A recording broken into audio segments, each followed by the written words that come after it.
Coming soon, ang upcoming film ni Derek Monasterio at El Villanueva na si Sentro sa Hazing. Tapos na ang shoot nila kaya sa taping ng Pulang Araw na busy si Derek. At bakit kaya enjoy raw siya? Makichika kay Lars Santiago.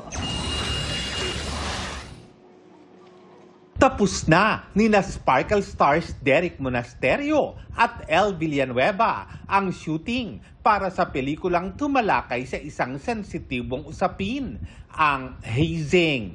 May mga experience po ako nung college na may mga kwento-kwento, may mga kabatch akong namatay nung time na yon.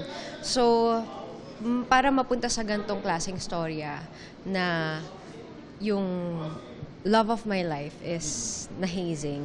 Parang mahirap siya, ang hirap i-sink in nun, ang hirap niya absorb. Hindi ko naman ma-judge, pero like, kung kaya nating iwasan, syempre bago naman na yung modern times na ngayon siguro dati, ganun pa yung ginagawa, medyo violent.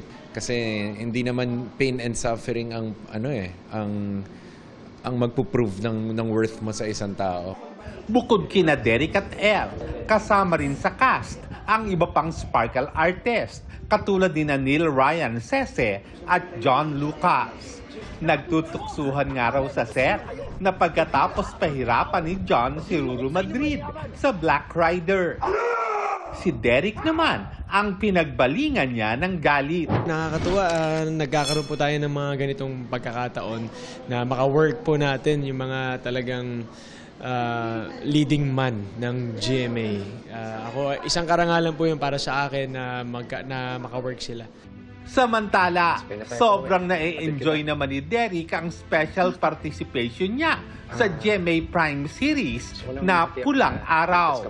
Nag-uumpisa nang lumabas ang totoo naming mission para kay Adelina, which is si Barbie.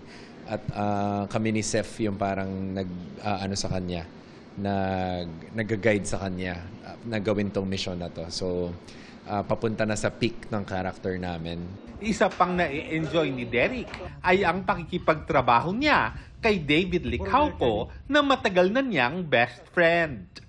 Ay, magulo kami. Never na kaming umayos. Minsan nga, gusto ko na magpalipat ng tent kasi gusto ko matulog. Hindi ka makakatulog para dyan si David. Lars Santiago, updated sa showbiz happening.